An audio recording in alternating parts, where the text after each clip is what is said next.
Good evening সকলকে। Movements with নির্ঝরের একটা নতুন ব্র্যান্ড নিউ ব্লগে সকলকে স্বাগত জানাই। আর আশা করি আমার দর্শক বন্ধুরা খুব ভালো আছো। হ্যাঁ, বুঝতেই পেরে গেছো থাম্বনেল দেখে যে এটা একটা পার্টি ব্লগ। আর এই পার্টিটা ছিল আমার অফিস পার্টি। মার্চে একটা সাকসেসফুল আমাদের সার্কেল একটা প্যান ইন্ডিয়া টপ হয়েছে, দ্যাটস ওয়াই একটা পার্টি আমাদের অ্যারেঞ্জ করেছে আমাদের সার্কেল হেড স্যারকে অসংখ্য ধন্যবাদ, অভিজিৎ স্যার। আর আমাদের যিনি বস তার পাশে প্রথমেই দেখালাম ছবি। আর এটা নিয়ে আমরা চলে গেছিলাম আরডিবির ওখানে একটা বার কাম রেস্টুরেন্টে। সেখানে গিয়ে আমাদের এই পার্টিটা হয়েছিল। তো সেই পার্টিরই কিছু ক্লিপিংস নিয়ে আমার এই ব্লগটা আজকের। তো আশা করি ভালো লাগবে। আর এখানে পার্টিতে গিয়ে একটা মজার জিনিস হয়েছিল কি, কিছু কিছু এই যে সামনের এই যে একটা মানে বিদেশি কায়দার একটা রাস্তা, এটা কিন্তু আমার জন্য প্রথমবার। আমি কিন্তু কোনোদিন কলকাতার মধ্যে এরকম দেখিনি। আর সেকেন্ড হচ্ছে আমাদের এক কলিগের জন্মদিন ছিল, তো সেই জন্মদিন সেলিব্রেশনও আমরা ওখানে করেছিলাম। আর প্রচুর নাচ গান খাওয়া দাওয়া তো ছিল। সবটা নিয়ে এই ব্লগটা শেষ অবধি দেখতে থাকো, তারপর কথা হচ্ছে। তো চলো এনজয় করতে থাকো আমার সাথে সাথে আমাদের এই পার্টিটা। আশা করি ব্লগটা ভালো লাগলো। ব্লগটা একদমই ছোট্ট, আর এগুলো আমার সব কলিগস। চলো কথা না বাড়িয়ে ঢুকে যাওয়া যাক পার্টির মধ্যে।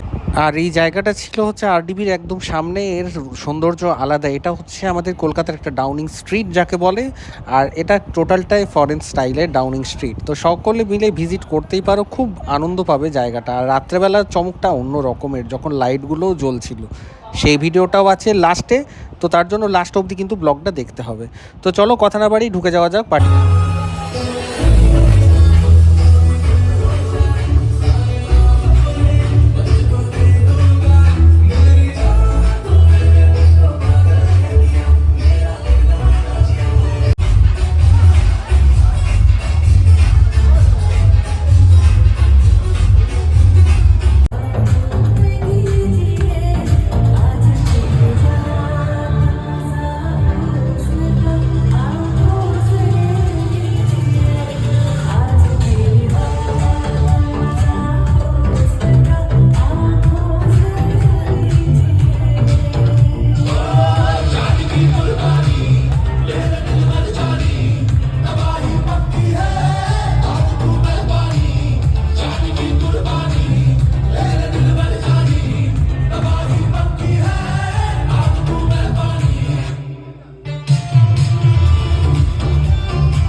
আর হ্যাঁ, প্রথমেই বলেছিলাম যে আমাদের একটা বার্থডে সেলিব্রেশনও ছিল, কারণ শুভমের বার্থডে ছিল। তো শুভমের বার্থডেটাও আমরা ওখানেই সেলিব্রেট করেছিলাম কেক কাটিং করে। তো চলো কেক কাটিংয়ের সাথে সাথে ওর বার্থডে সেলিব্রেশনটাও আমরা সেরে নেই এবং দেখে নেওয়া যাক আমার এই মুভমেন্টস হিসেবে সবার সাথে সেটা শেয়ার করলাম।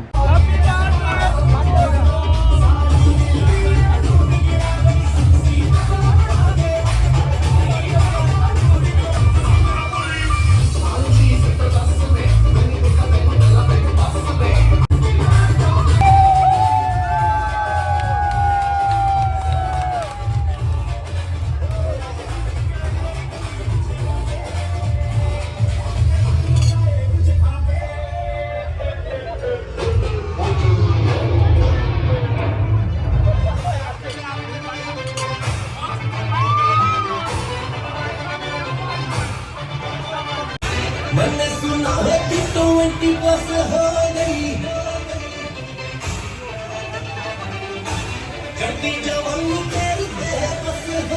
আর বার্থডে সেলিব্রেশনের পরে ছিল আমাদের ডিনার পার্টি। আর ডিনার পার্টিতে প্রথমেই ছিল হচ্ছে পিস পোলাও, মানে প্রথমে পিস পোলাও ছিল না, মানে ডিনারের কী কী আইটেম ছিল তার মধ্যে ছিল হচ্ছে, প্রথম থেকে যদি ধরতে যায় সেক্ষেত্রে ছিল সালাড, তারপর ছিল হচ্ছে আপনার বেকড রুটি, তো সেটার সাথে খাওয়ার জন্য ছিল পনিরের একটা আইটেম, পনিরের আইটেমের পরে ছিল হচ্ছে গ্রেভি নুডলস, সঙ্গে ছিল চিকেন কষা, আর ছিল হচ্ছে পিস পোলাও। তো এগুলো দিয়ে হচ্ছিল টোটাল ডিনারটা। স্টার্টারে ছিল আইসক্রিম অ্যান্ড গোলাপ জামুন।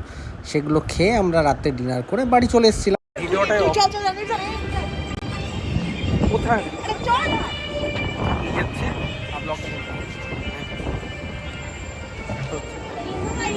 প্রথমেই বলেছিলাম যে লাস্টে কিন্তু ডাউনিং স্ট্রিটের নাইট ভিউটা দেখাবো। তো এই ছিল আমার পেছনের ডাউনিং স্ট্রিটের, কলকাতার Downing Street specially night views. আর চলো ব্লগটা এখানে এন্ড করে দিচ্ছি, দেখা হচ্ছে নতুন ব্লগ নিয়ে। দেখতেই পাচ্ছ গাড়িতে চেপে গেছি।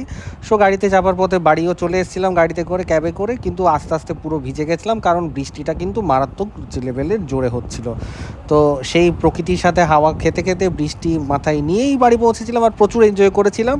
তো চলো নতুন মুভমেন্টস নিয়ে অবশ্যই দেখা হচ্ছে খুব শীঘ্রই। আর আবার আপনাদের সবাইকে সুখবর দিয়ে রাখি, পুরী ব্লগ কিন্তু স্টার্ট হয়ে যাচ্ছে মে মাসের সেকেন্ড উইক থেকে।